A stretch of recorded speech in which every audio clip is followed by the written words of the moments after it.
Imagine standing at a quiet cemetery, the sound of birds the only thing breaking the silence.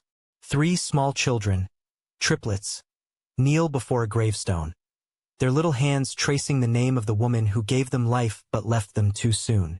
They think they're all alone in the world, until a man, a complete stranger, steps forward with tears in his eyes. He whispers, "I'm your father." But who was he? Why had he never been there before? And what secrets lay hidden behind their mother's grave?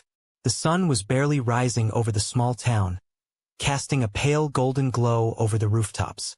Inside a modest little house at the edge of town, 3 children stirred awake. They were 8 years old, triplets, identical in some ways, yet each carrying their own spark of personality. Their names were Ethan, Emma, and Eli. Their mornings were always a little chaotic. One couldn't find their shoes, another insisted on brushing their hair twice, while the third tugged at their mother's apron, begging for just a little more breakfast. But through the noise and laughter, their mother, Claire, kept it all together. She was their world, their comfort, and their only parent. For as long as the children could remember, it had just been the 4 of them. No father's voice calling from the hallway, no larger pair of shoes waiting by the door. When other kids at school drew family trees, Ethan would always pause, pencil hovering over the empty space where Dad should go. Emma would sometimes whisper to her mom at night, "Why don't we have a daddy?" And Claire, with her soft smile and tired eyes, would always answer the same, "Some stories aren't ready to be told yet, sweetheart." Despite the unanswered questions, their childhood was not without joy. Claire worked long hours, often sacrificing her own needs so her children could have everything they required. She patched up scraped knees, clapped the loudest at school recitals, and told bedtime stories that made the kids believe in magic. But behind her eyes, there was always a flicker of something unspoken, a secret, a memory. The triplets didn't notice it then, not fully, but neighbors did. Old Mrs. Hargrove from next door often muttered, "That woman's been through more than anyone knows." Little did the children realize, the truth of their missing father wasn't lost. It was only buried, waiting for the right moment to resurface. And that moment was closer than any of them could imagine. As the triplets grew older, the shadow of their missing father followed them like an unanswered question. It wasn't always spoken aloud, but it lingered, especially when they noticed things other families had that theirs didn't. At school, during Father's Day events, Ethan would watch as other kids proudly held their dad's hands, while he sat quietly, drawing extra balloons on his card to make up for the empty space. Emma, curious and bold, asked once at the dinner table, "Mom, was Dad a soldier? Did he go away?"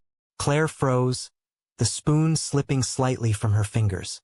She forced a smile and replied softly, "He loved you very much. That's all you need to know." Eli, the quietest of the 3, didn't press further, but inside, his imagination painted endless versions of the man he'd never met. Hidden inside Claire's bedroom drawer were letters, yellowing with age, folded so many times the creases had begun to tear. The children never saw them, but Claire often sat alone at night, reading them by the dim glow of her bedside lamp. They were written in a man's handwriting, words filled with longing, regret, and love. Some of them were unfinished, as if written in haste and never sent. Neighbors whispered too. A few older women remembered seeing Claire years ago with a tall, kind-eyed man who seemed deeply devoted to her. Something happened, they'd murmur, something that broke them apart. But no one ever said more, either out of respect or because they simply didn't know the whole truth. To the children, their mother's life before them was a mystery. Who she had loved, what she had lost. These were puzzle pieces locked away in her heart. She only gave them what she thought they needed: warmth, love, and protection. But life doesn't keep secrets forever. And as time moved forward, fate began arranging the moment when those hidden letters, those whispers of the past, and the identity of the man they'd never met would all come crashing into the children's world. The triplets never imagined a world without their mother. Claire was the steady heartbeat of their lives, the one who woke them with kisses, packed their lunches, and tucked them in with stories each night. But life, as it often does, turned cruel when they least expected it. It started with the fatigue. Claire brushed it off at first, blaming long shifts and endless responsibilities. But soon, even simple tasks, walking up the stairs, folding laundry, left her breathless. The children noticed. "Mom, are you okay?" Emma asked one night, her little brow furrowed with worry. Claire smiled through the pain. "I'm fine, sweetheart. Just tired." But the truth was far heavier. One quiet evening, Claire sat at the kitchen table, staring at those old letters. Her fingers traced the words written in that familiar hand, and tears slipped silently down her cheeks. She whispered into the empty room, "They deserve to know you. I just don't know how." Not long after, her health declined rapidly. Hospital visits replaced bedtime stories. The once lively home filled with the sterile smell of medicine and the quiet fear of 3 children who couldn't fully understand what was happening. And then, one morning, the house felt different. Too quiet, too still. Claire was gone. The funeral was small. A few neighbors, some distant relatives, and 3 children who clung to one another, too young to fully process the weight of their loss. The gravestone was simple: Claire Matthews, beloved mother. Weeks later, on a gray, drizzling afternoon, the triplets returned to the cemetery. They knelt at the grave, their small hands brushing away the rain from her name. Ethan whispered, "I miss you, Mom." Emma cried softly, while Eli just stared, silent, holding back emotions too big for his little heart. And then, a shadow stretched across the grass. A man stood behind them, his face pale, his eyes filled with tears he couldn't hold back. When the children turned, he swallowed hard and whispered the words that would change their lives forever. "I'm your father." For a moment, time froze. The triplets stared at the man standing before them, his presence both overwhelming and surreal. He was tall, with streaks of gray in his dark hair, and eyes that looked so much like their own it was impossible to ignore. Ethan was the first to break the silence. "Who are you?" His voice wavered, half defiant, half afraid. The man took a slow step closer, but his hands trembled as he raised them, as if to prove he meant no harm. "My name is Daniel," he said, his voice low but steady. I'm your father." The words hit like thunder. Emma gasped, clutching Eli's hand. "That's not true," she blurted, tears filling her eyes. "We don't have a dad. Mom never said." "I know," Daniel interrupted softly, his voice breaking. "She couldn't tell you, but it's the truth." Eli, usually the quietest, finally spoke. His tone was sharp. "If you're our dad, where were you? Why weren't you with Mom? Why weren't you with us?" Daniel's face twisted with pain, as if each question was a knife. He knelt down, lowering himself to their level. His hands shook as he reached into his pocket, pulling out a folded photograph. He held it out with care.